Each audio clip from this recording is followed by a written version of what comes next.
Hello and welcome to this Red Gaming Tech video. Myself and Marta, where as always I'm here with the latest from the tech world in the last 24 or so hours.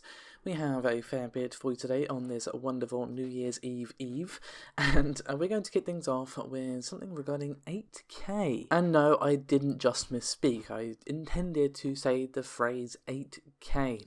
Now, according to a marketing agency with sources within LCD manufacturing companies, there's going to be 9 companies who are going to be pushing the 8K panel market next year, and these are going to be across brands such as Samsung, LG, not exactly small fish, and Samsung are going to go from 65 inches to 98, and LG is going to be having 65, and also going all the way up to 98 as well. So also I'm going to be seeing smaller companies jump into the mix as well, but they're going to be sticking to higher end 98-inch panels, and obviously kind of in the middle range, sort of 70 to 80 as well on other companies.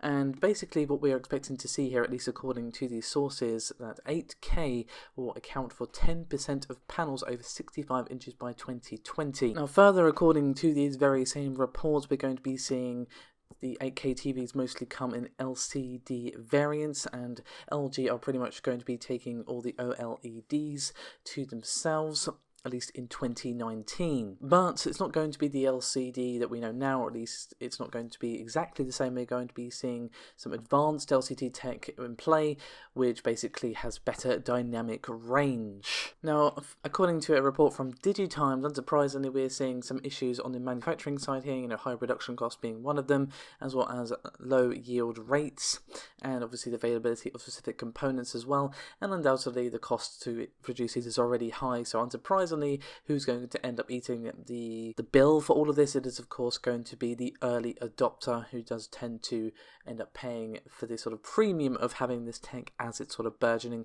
out onto the market. But I expect that market to be very, very, very small indeed, given that the going price for an 8K TV, right now is about $15,000. So yeah, not exactly something you're going to be seeing in most households anytime soon, but this is something that we have seen time and time again. New technology is always extremely expensive when it first comes out, and then as it becomes cheaper to produce, and obviously becomes more and more of a thing as it's cheaper, the price goes down to something a touch more manageable. We have seen the same with 4K as well. It's still expensive, don't get me wrong, but it's nowhere near as, kidney-killingly bad as it was previously. So are we going to be seeing it become a huge thing by 2025, like this report is claiming? It's hard to say. I think the price is going to have to come down a lot in order to make that happen.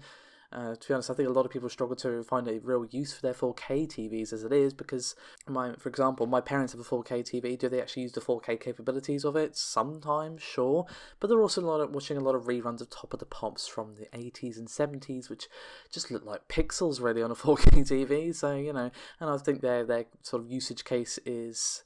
It's pretty similar for a lot of older folks, at least, who have 4K televisions. Obviously, people such as ourselves who have it for gaming and so on and so forth. But I think given on the gaming side that we're only really seeing 4K become a thing, we're not really going to see 8K take off just yet. But of course, I could be completely and utterly wrong. So the next topic is rather interesting, as there is a report of an iPhone XS Max catching fire. So what we actually have here is a claim from a man in Ohio that the iPhone XS, that was at the time 3 weeks old, caught fire inside his pocket. I don't know about you, but that doesn't sound like a fun time.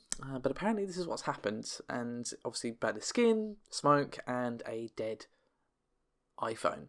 Now, he has been offered a new iPhone by Apple. Since the incident, he did go into a store. According to iDrop News, there is a rather lengthy sort of story from the person this happened to on that particular article. Of course, we'll link it in the description below this video. I suggest you give it a read, as there's several quotes from the person this happened to, and they're less than impressed with how Apple dealt with the situation.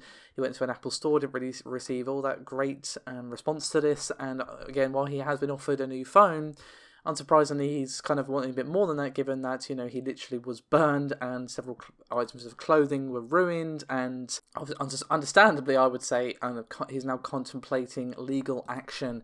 Now, this is just an isolated incident that I'm aware of at the moment, so, we shouldn't be running and panicking the streets or anything like that. This isn't the same instance of what happened with the Note 7 back in 2016, where there were several cases of the batteries exploding, and all that sort of shenanigans that happened in that year. This is just one instance for now, and it wasn't a case at the time, so perhaps it's something to do with the case, but even if it was the case that technically caused it, your phone shouldn't be catching on fire in your pockets. That's not something that should be a sentence that I should be saying out loud, really, to be honest with you. So yeah, we may see some legal action come into play for that one.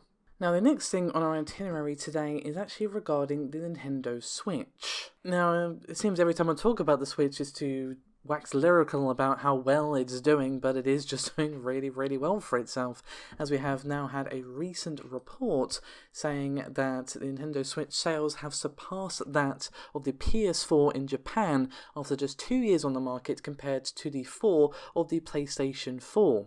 Now, according to Nintendo, the Switch has sold about 6.6 million units in Japan alone in 2 years, and the PS4 Slim and the normal unit, should I say, have sold about 6.5 million. So yes, it is technically a small margin in comparison, but you are still talking in the millions and the thousands of in terms of the difference between the two systems here.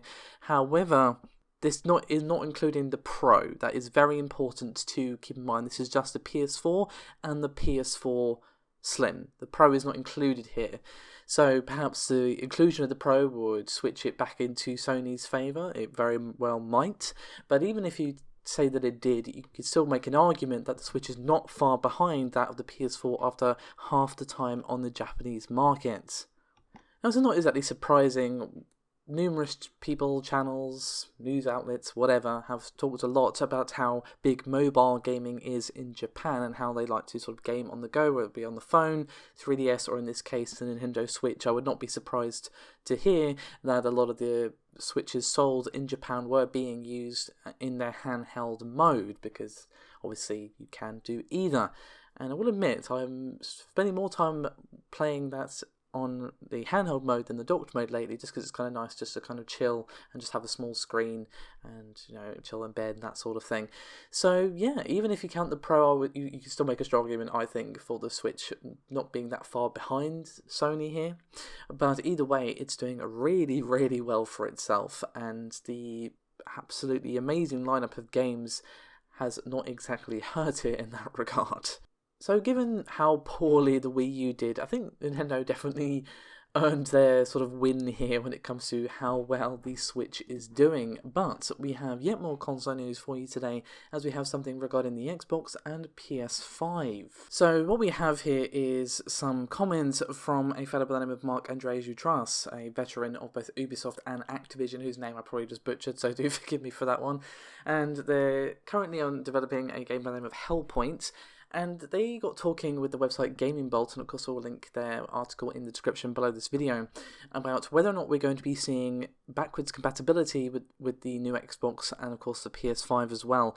Now obviously we did see backwards compatibility added to the Xbox One, but the lack of it on the PS4 has definitely been a point of much contention, and we have kind of seen it with PlayStation Now and all that sort of stuff, but that's not really what we have in mind of buying the same games again. We just want to be able to put in our disc for the PS3 or whatever and be able to play it. So given that we're most likely going to be seeing these new generation of consoles release in the next couple of years, the discussion of whether or not we're likely to see backwards compatibility has come up numerous times, and according to them, this is actually very likely to happen.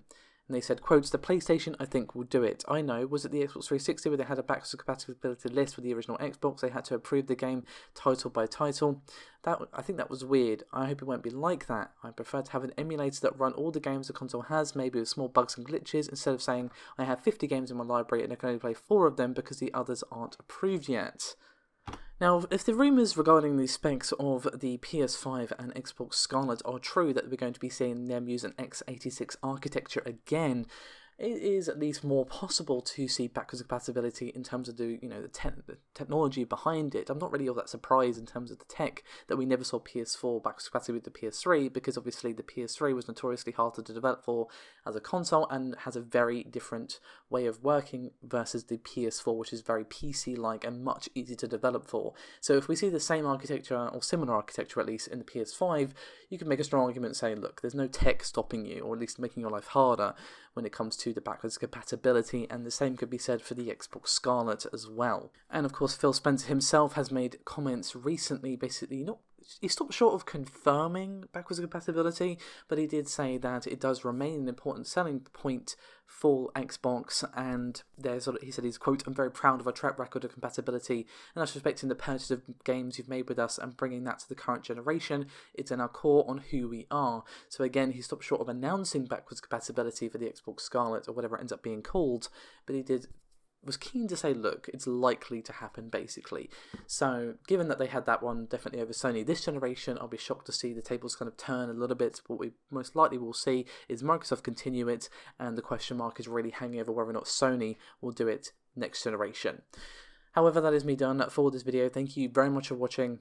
Your support is always appreciated, guys. Hope you guys have a wonderful Sunday, and I'll see you soon. Bye-bye.